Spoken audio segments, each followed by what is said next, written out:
Jadi memang minyak goreng ini sebenarnya awalnya kan memang sejak tahun lalu itu semua komoditi pangan tuh naik Mas harganya. Dan FAO kan sudah melaporkan tahun lalu itu kenaikan tuh rata-rata 33%. Tapi minyak nabati, kemudian daging, gula, gandum itu naiknya bisa lebih dari 60, kedelai juga ya, kedelai dan jagung itu naiknya bisa lebih dari 60-70%. Itu kenaikan sudah cukup lama secara internasional, memang karena akibat pandemi, akibat perubahan iklim dan lain sebagainya. Nah, kemudian pemerintah melihat bahwa ini terlalu mahal bagi pemerintah sehingga keluarlah kebijakan-kebijakan sampai 4 kali perubahan itu. Nah, itulah yang mungkin menjadi gonjang-ganjing terjadinya masalah minyak goreng ini. Dan ini sekarang sudah menjadi keputusan pemerintah, ya mau nggak mau kita tetap meminta semua anggota mentaati ini. Jadi jangan sampai menjadi kontraproduktif.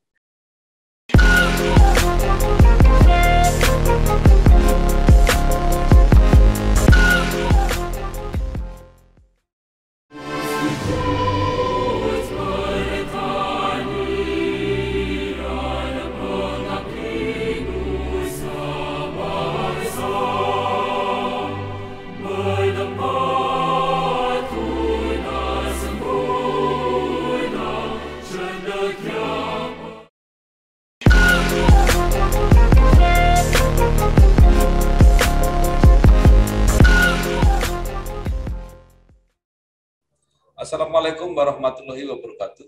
Bersama saya Bambang Sadiono di kanal Inspirasi untuk Bangsa. Mudah-mudahan kanal ini selalu bisa memberi inspirasi, motivasi, dan edukasi.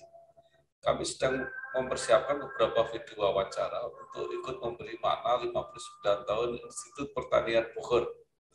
Wawancara ini selain akan kami tayangkan melalui kanal Inspirasi untuk Bangsa, rencana juga akan kami bukukan. Saat ini saya sudah bersama dengan salah seorang alumnus IPB, yaitu Bapak Adi S. Lukman. Beliau memimpin sebuah industri makanan minuman, yaitu produknya namanya Inaco, dan saat ini menjabat sebagai Ketua Gabungan Pengusaha Makanan dan Minuman Indonesia (GAPMI). Apa kabar, Pak? Baik Mas Bambang, salam sehat ya. Ya. Ya. Pak Adi mungkin bisa cerita mulai kuliah S1 di IPB, jurusan Teknologi Pangan dan Gizi, kemudian bekerja di bidang yang sama, akhirnya mendirikan usaha sendiri PT Niramas Utama yang produksinya dikenal Inaco dan sekarang sudah menyebar ke segala penjuru dunia. Saya lihat distribusi pemasarannya, dan menjadi ketua GAPMI, Gabungan Pengusaha Makanan dan Minuman Indonesia. Silakan Pak Adi. Oke, ya terima kasih Mas Bambang, terima kasih IPB sudah mengundang, luar biasa 59 tahun. Ya saya pengen sedikit cerita bagaimana saya bisa terdampar di Bogor gitu, di IPB gitu ya. Jadi ceritanya pada waktu SMA selesai, kira-kira setelah selesai ujian, tiba-tiba saya dipanggil oleh kepala sekolah pada waktu itu. Ditanya mau kemana, saya bilang saya belum tahu, saya belum daftar kemana-mana. Kemudian kepala sekolah menawarkan ada 1 jatah untuk IPB.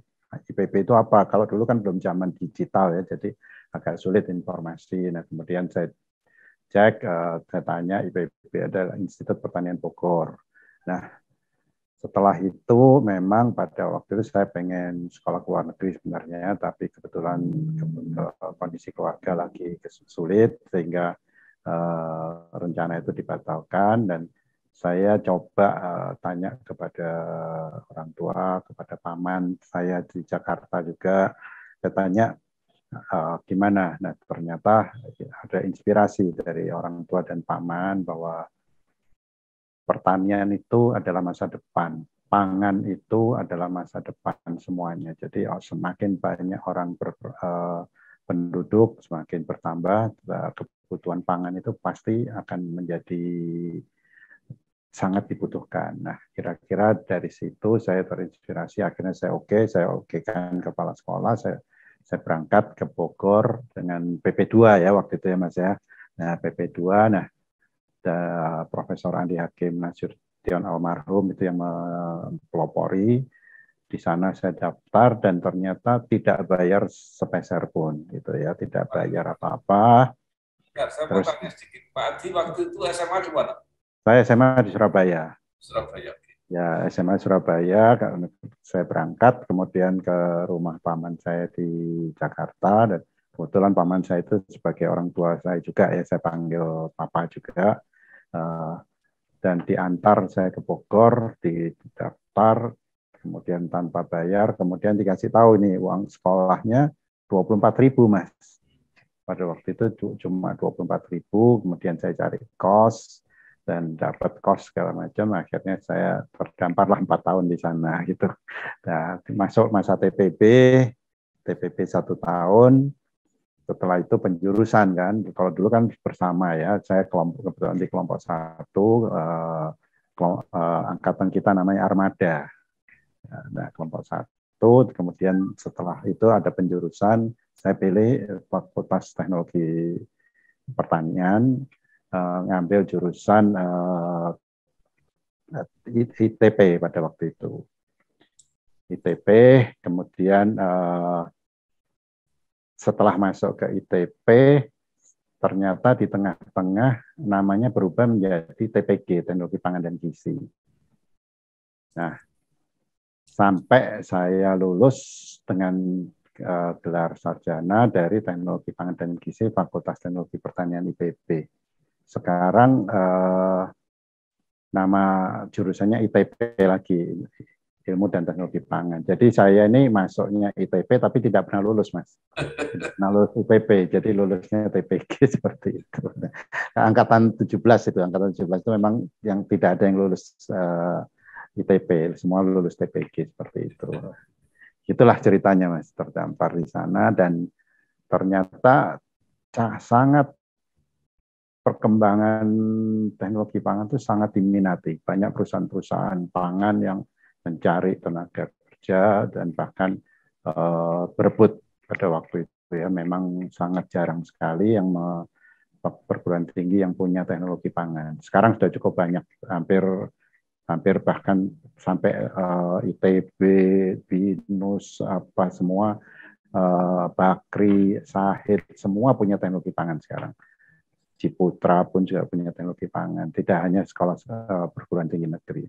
Karena memang kalau kita lihat kebutuhan sarjana teknologi pangan itu sangat banyak sekali karena perkembangan industri pangan itu sangat pesat sekali. Rata-rata penambahan investasi di industri pangan itu sekitar 60 triliun tiap tahun. Jadi luar biasa, dan bahkan akhir-akhir ini tahun lalu investor asing itu, foreign direct investment itu membubuhkan pertumbuhan itu 47%, Mas, realisasi industri pangan dari investor asing. Ini sangat luar biasa. Karena apa? Karena Indonesia pertama ya, penduduknya cukup banyak ya, nomor 4 di dunia, pasti butuh makan. Dan yang kedua, pengeluaran penduduk per kapita itu rata-rata 50% digunakan untuk makanan dan minuman. Sepertiganya dikontribusi oleh industri pangan. Nah, kita bisa bayangkan betapa besar kebutuhan makanan dan minuman, dan kita juga berkontribusi terhadap ketahanan pangan kita, dan di samping itu berkontribusi terhadap ekonomi, karena kontribusi industri makanan dan minuman itu sangat besar sekali terhadap ekonomi kita. Sebagai contoh terhadap PDB non-migas, kontribusi industri makanan minuman itu meningkat dari tahun 2017 itu 34%, sekarang 38%. Jadi sangat besar kontribusinya. Nah, inilah yang menjadi daya tarik, dan di samping itu juga Bappenas kan merencanakan pendapatan per kapita kita meningkat di tahun 2045 pada saat Indonesia 100 tahun itu menjadi 23.000 US dollar. sementara PDB kita sekarang 4.000. Nah, dengan kondisi yang PDB tinggi, tentunya kalau kita melihat atau mengaca dari negara-negara yang PDB-nya tinggi, itu konsumsi per kapita ini sangat tinggi sekali. Nah, inilah pasti masyarakat Indonesia pada saat itu tidak hanya mencari produk pangan yang murah saja, tapi pasti mencari produk pangan yang mutunya yang bergizi, bermutu, bernilai tambah, dan mungkin pangan-pangan fungsional juga akan berkembang pada saat itu. Nah, kita bisa bayangkan kebutuhan sarjana teknologi pangan pasti akan banyak sekali. Di samping itu juga sarjana teknologi pangan sekarang menunjang industri kuliner, sehingga berkembanglah industri kulinologi yang menggabungkan antara ilmu masak-memasak kuliner dengan penerapan teknologi di sana. Nah, inilah gambaran besarnya betapa banyak kebutuhan Indonesia untuk industri, untuk ahli-ahli teknologi pangan, seperti itu, Mas.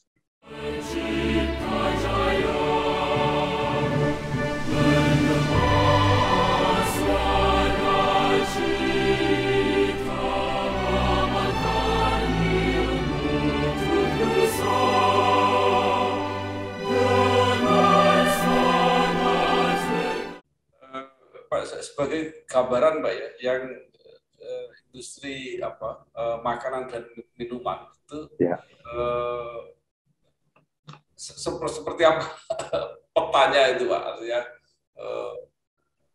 apakah termasuk mie instan kalau produknya jelly kalau nggak salah ya.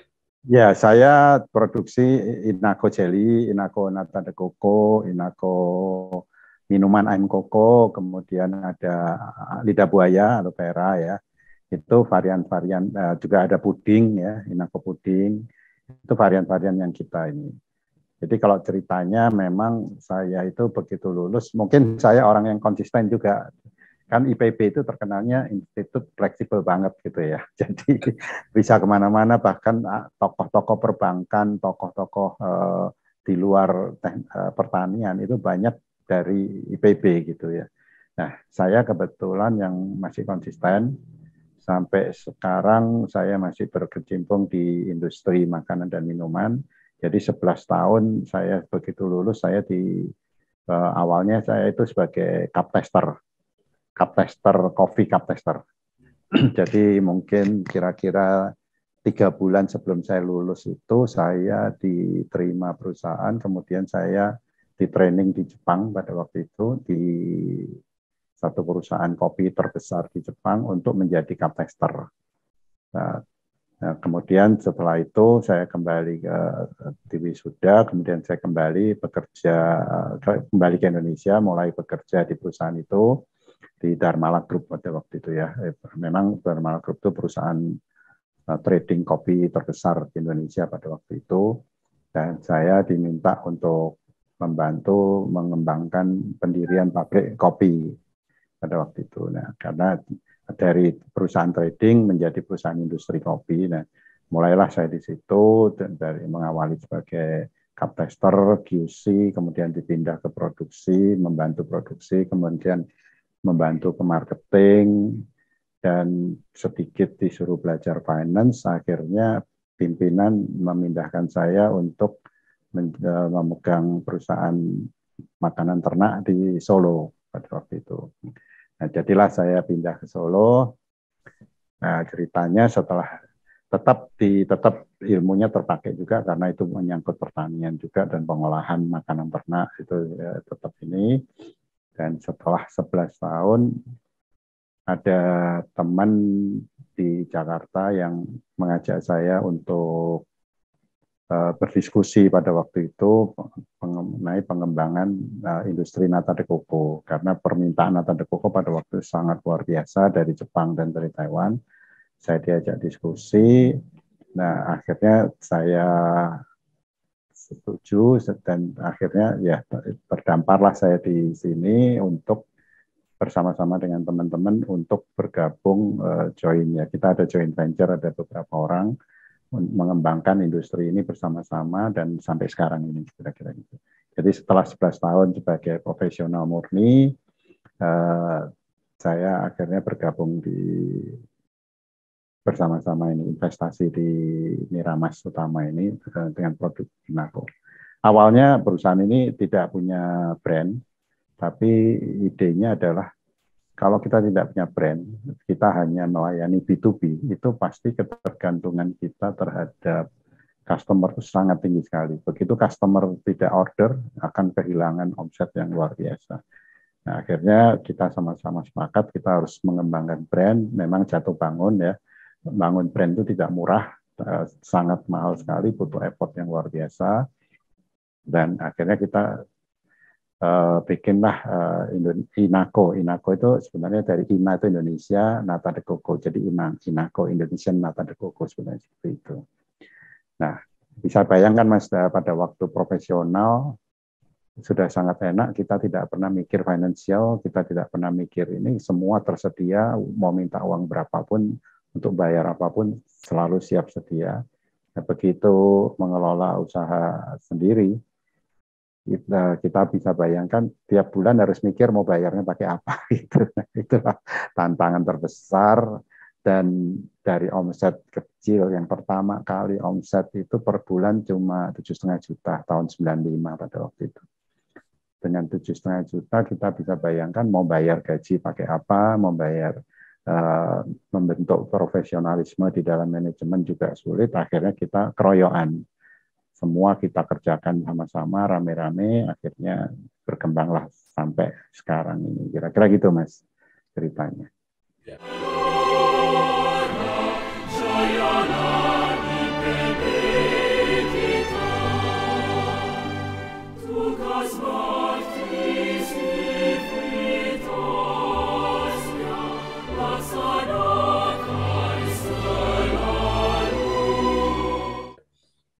Kalau dilihat dari besaran, Mbak, industri makanan dan minuman ini di Indonesia,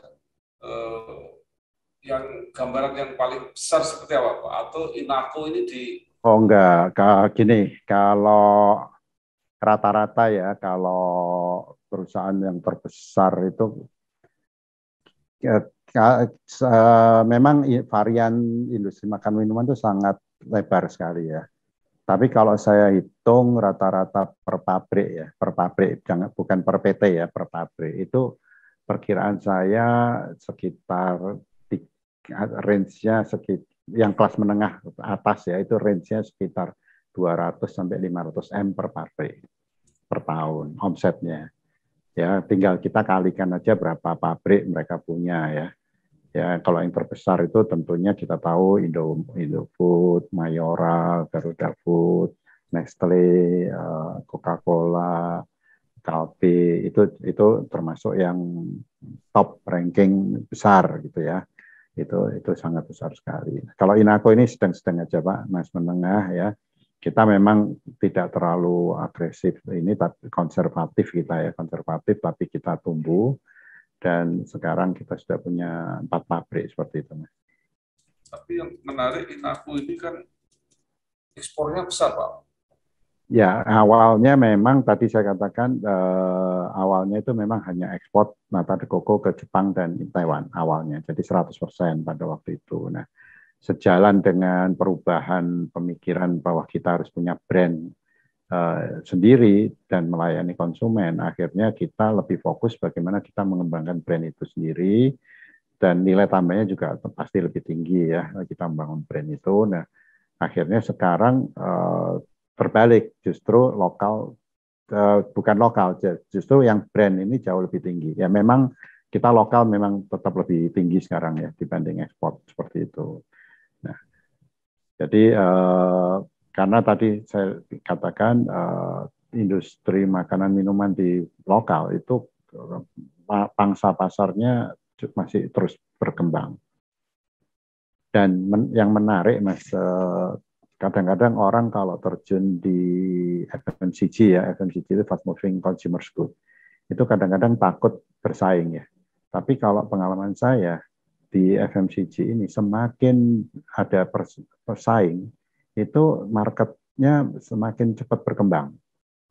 Itu yang menarik gitu. Jadi kita punya pengalaman, contoh misalnya kita punya produk itu ada kategori aloe vera lidah buaya ya.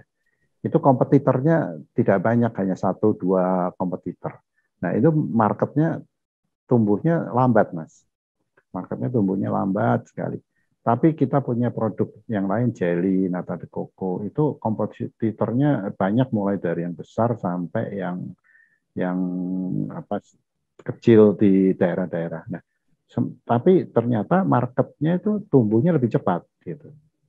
Nah, itu kelihatannya mungkin masing-masing orang, masing-masing perusahaan berusaha untuk mengembangkan pasarnya sendiri, sehingga mau tidak mau market itu tumbuh sendiri dengan segala upaya bersama, saling mempromosikan seperti itu, dan akhirnya kita bersaing, tapi bersaing sehat, dan pasarnya tetap tumbuh, semua tetap tumbuh gitu. Jadi tidak ada yang dirugikan. Ini pengalaman yang unik juga di FMCG seperti itu.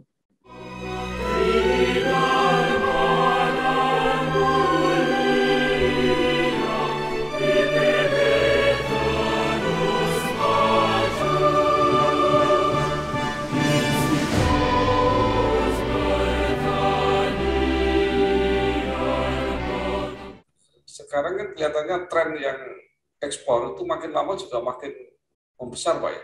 Iya, kalau dari data memang ekspor makanan minuman Indonesia itu terus tumbuh berkembang, dan tahun lalu justru di masa pandemi ekspor kita itu meningkat 18%, Mas. Meningkat 18%, tapi memang sayang importnya juga pertumbuhannya lebih besar. Import itu pertumbuhannya 25%. Jadi kalau kita lihat memang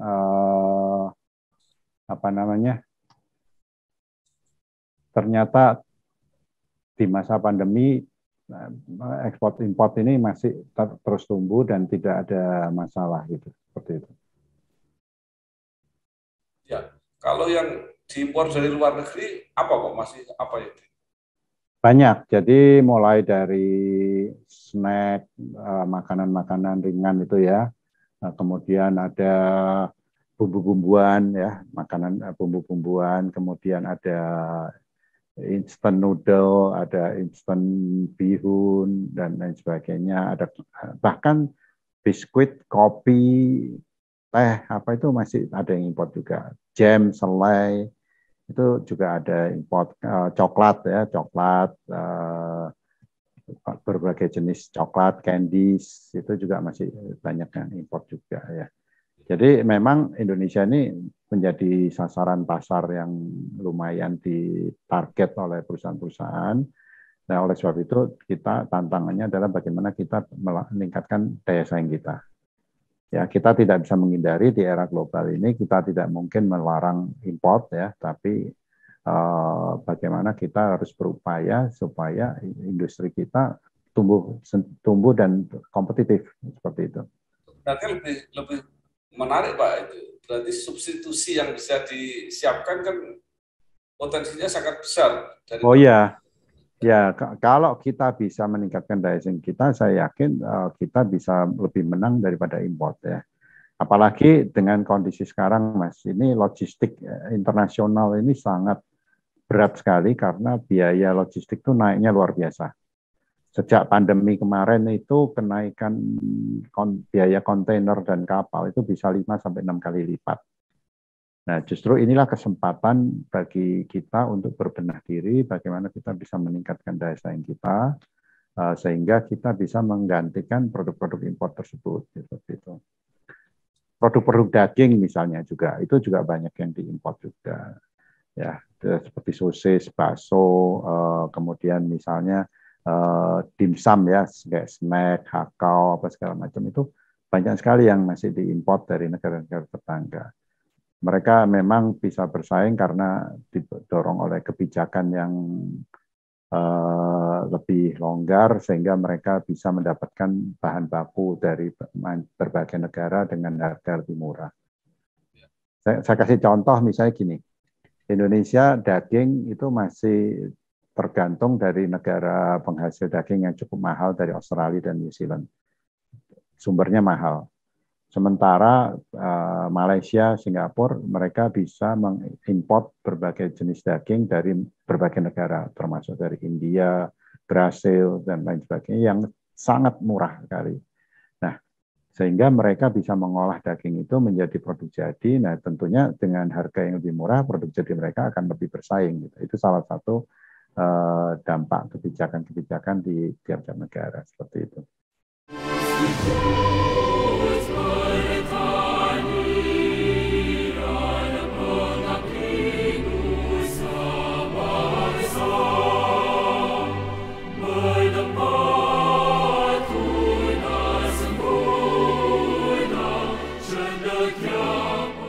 Kalau produk seperti daging, Pak, ya itu ya agak masuk akal karena kita memang tergantung dari luar negeri. Benar. Kalau misalnya produk yang bahannya dari kita seperti coklat, nah ini apakah bisa? Coklat atau industri kakao lah ya, saya bicara industri kakao. Industri kakao ini unik, Mas. Tahun 2008-2009 Indonesia itu punya program Gernas Kakao. Gernas Kakao itu dibarengi dengan program hilirisasi industri kakao. Karena pada waktu itu Indonesia itu eksportir biji kakao terbesar di dunia, nomor 3 penghasil kakao. Nah, sehingga banyak diekspor biji kakao mentah ke seluruh dunia. Nah, ceritanya Kementerian Perindustrian dan pemerintah punya program hilirisasi industri kakao. Pada saat itu kapasitas industri kakao itu hanya sekitar 60.000 ton setahun. Ya, kemudian karena didorong dengan hilirisasi, antara lain dibikinlah peraturan biaya ekspor, jadi biaya keluar. Jadi kalau ekspor biji kakao akan dikenakan biaya keluar 10% pada waktu itu. Nah, sehingga berbondong-bondonglah industri itu mengembangkan pengolahan biji kakao di Indonesia menjadi produk turunan. Nah, kapasitasnya sangat cepat sekali, hilirnya itu berkembang dari 60.000 ton, sekarang sudah lebih dari 600.000 ton. Dalam waktu singkat, sekitar 4-5 tahun itu berkembang sangat cepat sekali, kapasitasnya meningkat luar biasa 10 kali lipat.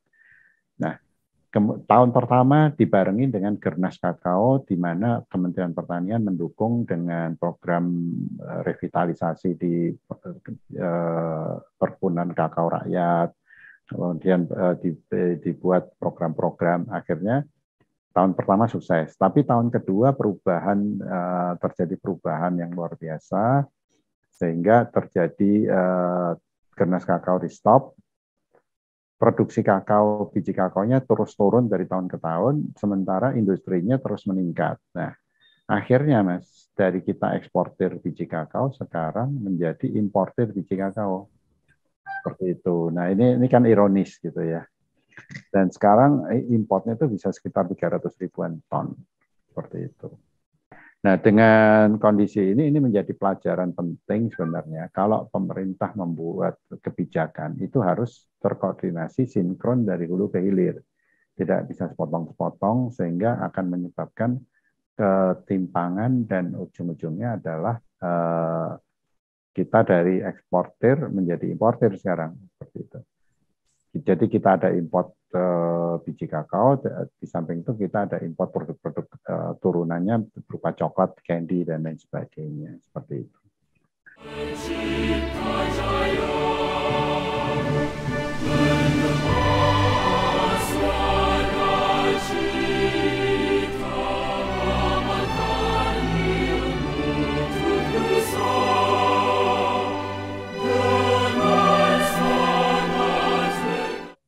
Ada juga mengkhawatirkan mengenai kopi, Pak. Ya. Kopi Vietnam itu sekarang sudah lebih agresif. Kopi memang pada waktu itu meningkat terus import kopi instan pada waktu itu, Mas. Sekitar dari 75 juta US dollar meningkat menjadi 100-an juta US dollar lebih. Nah, akhirnya pemerintah kan menerapkan SNI wajib untuk kopi instan. Dengan penerapan SNI kopi instan wajib, itu agak direm gitu importnya. Karena ternyata pada waktu itu import kopi instan itu banyak yang kopi instan kualitas rendah dicampur dengan biji, dicampur dengan kulit dan lain sebagainya seperti itu. Nah, dan itulah yang membuat mereka bisa memproduksi kopi-kopi murah, kopi instan murah dan lain sebagainya. Nah, dengan kebijakan SNI wajib itu parameter-parameternya ditetapkan harus memenuhi benar-benar kopi yang bagus sehingga agak sedikit berkurang importnya. Nah, itulah salah satu cerita kalau kopi, Mas. Dan mudah-mudahan kita sekarang kan kopi lebih banyak berkembang juga di samping industri juga kuliner ya, kuliner kopi ya. Jadi coffee shop, barista itu kan berkembang luar biasa. Dan bahkan kalau kita keliling di daerah ya, saya sempat pernah di keliling Jawa ya, itu di desa-desa itu banyak semacam warung kopi tapi bergaya barista dengan alat bikin kopi espresso, cappuccino kayak gitu, kemudian bergaya barista itu banyak ternyata. Tidak hanya di kota. Padahal warungnya warung sederhana dan kadang-kadang cuma dari gubuk gitu, tapi alatnya lumayan canggih. Kelihatannya di sanalah berkembang sekarang dan bahkan industri kopi ini bahkan bisa menjadi industri unicorn juga kan. Banyak beberapa merek yang terkenal menjadi industri yang terkenal gitu ya. Industri kuliner kopi yang terkenal seperti itu.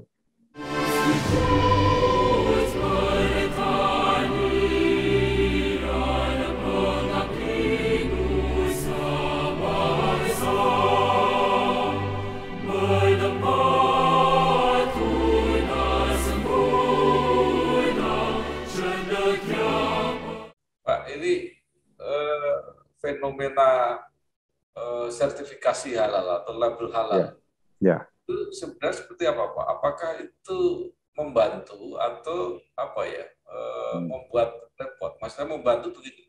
Kalau tadi barang-barang makanan minuman dari luar, kalau tidak ada sertifikasi halal kan pasti sulit Pak masuk di Indonesia misalnya. Benar. Ya, jadi halal ini memang dulu terjadi perdebatan awalnya ya. Apakah diwajibkan atau tidak dan lain sebagainya. Tapi pemerintah kan sudah mengambil keputusan ini akan wajib. Sampai tahun 2024 itu semua produk makanan minuman, kemudian selanjutnya produk jamu, farmasi, dan lain sebagainya. Tapi tahun 2024 tantangannya bagi industri makanan minuman wajib halal 100%. Kalau kita lihat ada plus, ada minusnya. Jadi memang ada beberapa produk asing yang tidak bisa memenuhi standar halal, akhirnya tidak bisa masuk ke Indonesia kan karena tidak bersertifikat halal dan lain sebagainya. Ini plus poinnya. Tapi tantangannya juga bagi industri kita wajib memenuhi sertifikat halal. Sertifikat halal itu tidak hanya sekedar sertifikat kertas gitu aja, tapi yang paling berat adalah bagaimana menjaga konsistensi dan kepercayaan bahwa semua bahan baku, proses, dan lain sebagainya dari awal sampai akhir itu bisa dijaga. Yang sehingga namanya sistem jaminan halal inilah yang menurut kami itu memang menjadi tantangan terberat di dalam penerapan industri halal di Indonesia.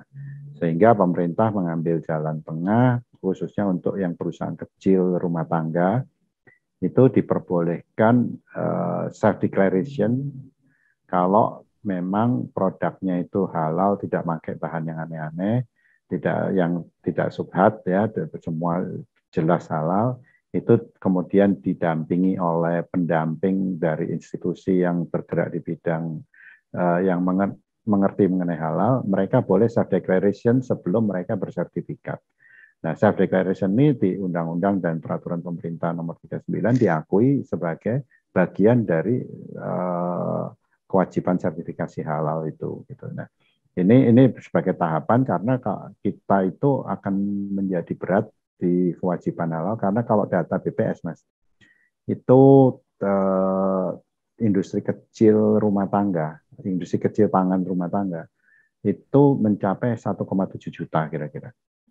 industri menengah besar itu sekitar 9.000 unit. Ya. Nah, pengalaman LP POM MUI yang sudah lebih dari 30 tahun, itu pada waktu itu kan LP POM MUI yang mensertifikasi. Itu rata-rata setahun tuh bisa mensertifikasi sekitar 14 sampai 15.000 perusahaan. Nah, kalau kita 1,7 bisa dibayangkan berapa tahun kita menyelesaikan itu. Nah, sehingga pemerintah menempuh IKM itu digratiskan, kemudian dibantu self-declaration, seperti itu. Percepatan-percepatan dilakukan.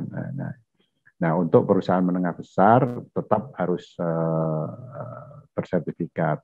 Dan juga wajib punya penyelia halal. Auditor halal, internal auditor halal itu wajib punya sendiri. Tapi bagi UKM diperbolehkan kolektif. Jadi ada institusi, katakan misalnya IPB punya lembaga halal gitu ya, itu boleh menjadi auditor atau penyelia halal di industri kecil di sekitar lokasi yang dibina, misalnya seperti itu. Nah, itu sebagai bagian dari percepatan. Karena ini masih menjadi tantangan kalau 2024 ini belum bisa semua bersertifikat, padahal undang-undangnya menyatakan demikian. Nah, ini yang mesti terjadi, perlu dibahas gitu, Mas. Nah, bagi Indonesia sebenarnya ada satu keunggulan juga kalau kita bersertifikat halal. Tentunya kita ini sekarang bisa lebih punya daya comparative advantage untuk masuk ke negara-negara yang membutuhkan produk-produk halal. Banyak negara sekarang, bahkan negara non-muslim pun itu banyak yang mencari produk-produk halal untuk melayani masyarakatnya, untuk melayani turis, tamu, dan lain sebagainya seperti itu. Nah, kalau sertifikasi halal kita diakui di dunia, tentunya ini akan menjadi comparative advantage, kita bisa bersaing dengan produk-produk dari negara lain yang memang pasarnya membutuhkan produk-produk halal tersebut.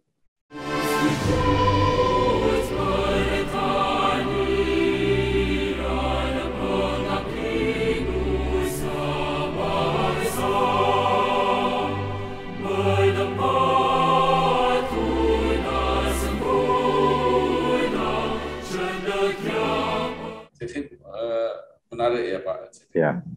Bisa menjadi nilai tambah.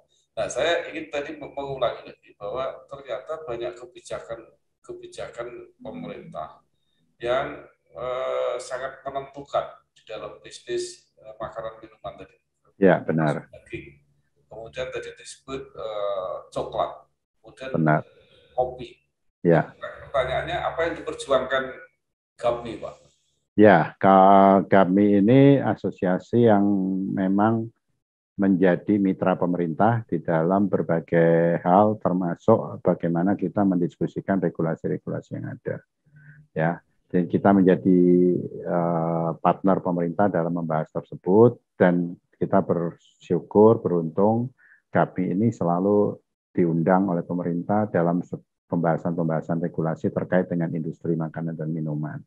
Sebelum itu diterbitkan, kita diajak berdiskusi, berdialog, meskipun kadang-kadang usulan kami tidak 100% diterima, ada yang ditolak, ada yang tidak disetujui, dan lain sebagainya. Tapi prinsipnya kami punya kesempatan untuk menyampaikan. Nah, tapi begitu keputusan itu sudah diambil oleh pemerintah, ya saya sebagai ketua asosiasi pasti menghimbau bahwa semua perusahaan harus mentaati itu. Ini sebagai kewajiban kita menjadi warga negara dan dari anggota dari bangsa Indonesia ini. Jadi kita harus wajib memenuhi semua ketentuan. Nah, di samping itu kita juga sering menjadi mitra pemerintah dalam pembinaan training, capacity building untuk UKM misalnya seperti itu, baik Kementerian Perindustrian, Perdagangan, Kementerian UKM, Koperasi, Kementerian Kelautan, Kementerian Pertanian yang sering berhubungan dengan GAPMI seperti itu, kita banyak melakukan pembinaan-pembinaan dan bimbingan. Dan program besar yang sejak tahun lalu dibebankan ke GAPMI, salah satunya adalah Indonesia Spice Up the World. Jadi Indonesia itu ingin membangun kejayaan bumbu dan rempah Indonesia sejak dulu kan zaman Belanda kita terkenal karena bumbu dan rempah sehingga kita dijajah. Nah, kita sekarang kalah dengan Thailand, kalah dengan negara-negara lain sehingga pemerintah tahun lalu menugaskan kami untuk memimpin bersama pemerintah meningkatkan ekspor bumbu dan rempah menjadi 2 kali lipat. Tahun 2020 itu ekspor kita sekitar 1 miliar US dollar, ditargetkan menjadi 2 miliar US dollar pada tahun 2024. Di samping itu kita diminta berkolaborasi juga untuk mendukung ini dengan restoran internasional Indonesia yang ada di seluruh dunia. Dan itu ditargetkan juga menjadi 4.000 restoran tahun 2024 dari sekarang itu 1.170-an restoran di seluruh dunia ditingkatkan menjadi 4.000 restoran untuk mendukung pemakaian bumbu dan rempah Indonesia sebagai bagian dari gastrodiplomasi kita. Inilah yang tugas yang cukup berat yang diberikan oleh pemerintah ke kami. Kemudian kami melakukan kurasi juga kepada pelaku-pelaku IKM yang kecil, dan terutama yang kecil kita kurasi. Kemudian sekarang sudah terbentuk sekitar 109 perusahaan IKM yang memang siap ekspor. Dan kita sudah kurasi semua, baik dari segi legalitas, mutu produknya, performance-nya, dan lain sebagainya. Itu yang sudah siap dan sekarang kita selalu promosikan. Nah, kebetulan sekarang kalau Mas Bambang ke bandara itu ada showcasing selama sampai Desember itu. Kita bekerja sama dengan IDEA ya, jadi secara digital kita promosikan di bandara. Kita promosikan di bandara, kemudian penjualannya lewat platform yang anggota-anggota IDEA, baik itu berbagai platform e-commerce yang ada di anggota IDEA seperti itu. Itu di kerjasama pemerintah dengan GAPMI dan semua stakeholder seperti itu. Kalau minyak goreng itu termasuk makanan minuman apa enggak, Pak? Termasuk, jadi BPS memasukkan minyak goreng itu sebagai industri dan memang kebetulan banyak anggota GAPMI yang bergerak di minyak goreng ini. Ya. Hijaunya lagi rame ya Mas ya.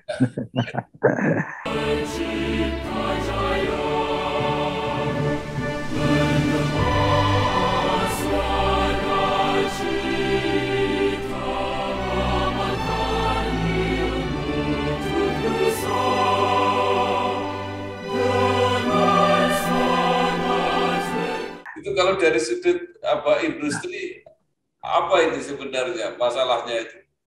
Ya, jadi memang minyak goreng ini sebenarnya awalnya kan memang sejak tahun lalu itu semua komoditi pangan tuh naik Mas harganya.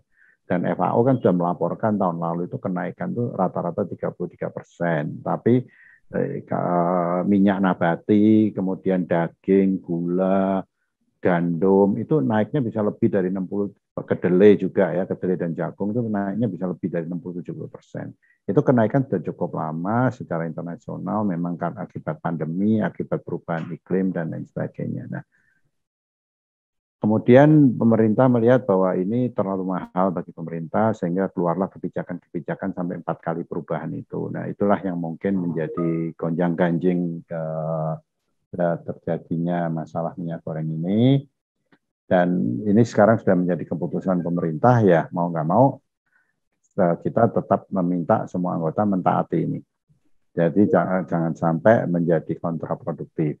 Nah, memang keputusan pemerintah plus minus Mas, kita lihat bisa positif bisa negatif tergantung bagaimana kita melihat dan mengelolanya ke depan itu ya. Mudah-mudahan ini bisa terus dievaluasi oleh pemerintah. Ya. Dan dari arahan yang kemarin kami terima dari Kementerian Pertanian, yang dilarang itu sebetulnya mulai dari RBDPO sekarang, yang dilarang ekspor. Sementara CPO-nya masih boleh ekspor.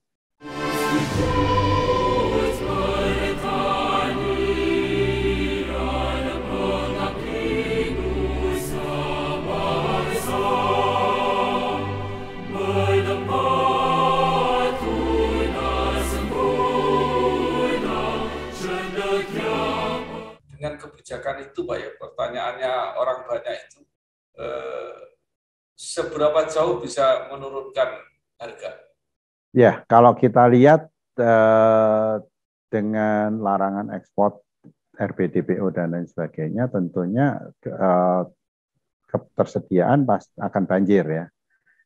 Karena apa? Karena produksi CPO kita itu kan sekitar 50-an juta setahun. Nah, sementara kebutuhan minyak goreng kita untuk nasional, baik untuk industri maupun untuk konsumsi, itu sekitar 5,7 sampai maksimum 6 juta. Ya, kita bisa bayangkan betapa banyak stok kita kalau kita tidak diperbolehkan ekspor RBDPO, minyak goreng, dan lain sebagainya. Nah, dengan kondisi itu, perkiraan saya harusnya bisa segera normal dan mudah-mudahan bisa agak reda harganya dan Presiden bisa memutuskan yang terbaik untuk kepentingan lebih besar lagi. Karena kalau saya lihat ini keputusan ini kalau saya lihat sebagai keputusan yang oke, diputuskan ini dulu, kemudian akan dievaluasi mencari yang terbaik seperti itu. Nah, inilah yang saya lihat dari keputusan Presiden tersebut. Nah, mudah-mudahan secepatnya bisa segera direview sehingga tidak merugikan secara global. Karena memang ada beberapa perusahaan yang sudah terlanjur kontrak gitu ya dengan bayar-bayar di luar negeri.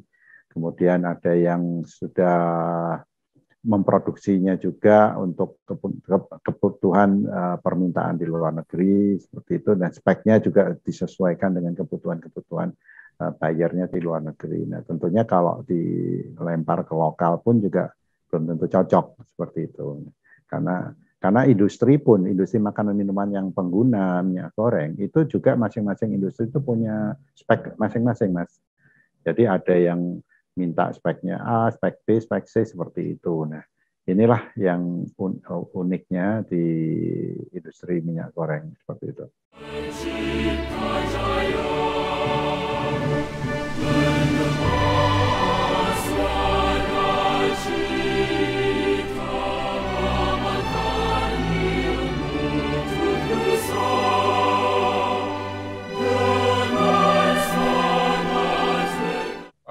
Sebagai ketua KAPMI dan alumni IPB, tadi dikatakan bahwa alumni IPB itu ada di mana-mana. Iya. Itu membantu untuk berkomunikasi, untuk mengkoordinasikan kalau ada masalah. Saya lihat cukup membantu bagi saya ya, karena bagaimanapun konektivitas dan relasi IPB ini menjadi satu pintu masuk untuk kita berdialog lebih enak lagi. Paling enggak gini Mas, kalau kita punya karyawan, kita lulusan sama ya, itu pola pikirnya enak gitu, hampir sama gitu. Kalau misalnya disuruh bikin laporan, formatnya udah jelas, sudah kelihatan gitu ya, alur pikirnya kelihatan seperti itu. Nah, itulah keunggulan dari kita punya frekuensi yang sama di dalam itu dalam ini. Kalau relasi kita dengan kementerian lembaga, kemudian dengan perusahaan-perusahaan yang sesama alumni, itu paling tidak cukup membantu di dalam komunikasi. Ya, kalau misalnya mau kita tahu Mas Bambang, oh kita satu alumni, oh ya udah ngomongnya kan lebih enak gitu Mas ya. Seperti itu. Nah, kemarin aja pada waktu pembukaan Sarinah kita ketemu 2 orang dari perbankan, yang satu direktur di LPEI, satu direktur di Bank Mandiri gitu. Dan satu lagi staf khususnya Wapres yang membidangi ekonomi dan syariah ekonomi seperti itu. Nah, satu lagi direktur di perdagangan. Nah, kita saling ini, jadi ngomongnya ya udah kita reuni lah gitu. Akhirnya dialognya komunikasi akan lebih enak kalau memang kita saling paling tidak satu alma mater seperti itu.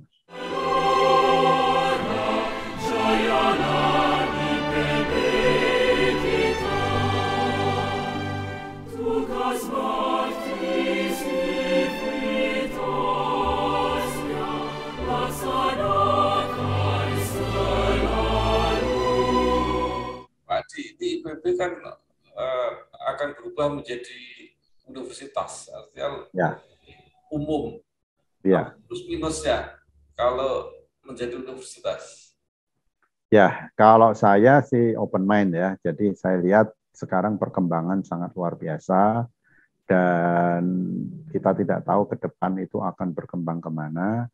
Nah, IPB sudah mendahului merubah tidak institut tapi menjadi university, IPB University. Nah, dengan demikian semakin terbuka bagian-bagian dan disiplin ilmu yang dikembangkan ya, bahkan isunya akan menjadi masuk ke kedokteran manusia dan lain sebagainya. Saya kira ini bagian dari perubahan zaman, bagian dari perubahan yang sangat cepat sekali di dunia. Menurut saya sih oke-oke aja.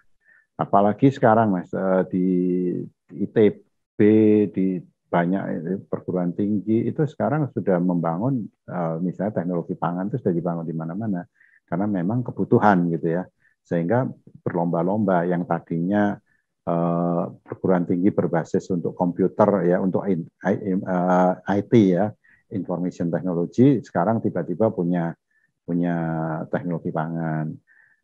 Perguruan tinggi yang berbasis entrepreneur tiba-tiba punya teknologi jurusan teknologi pangan. Jadi tekpang ini banyak sekali tumbuh karena kebutuhan. Inilah perubahan global yang menurut saya perlu diantisipasi, dan IPB kelihatannya Pak Rektor punya pemikiran ke sana sehingga bagi saya oke gitu.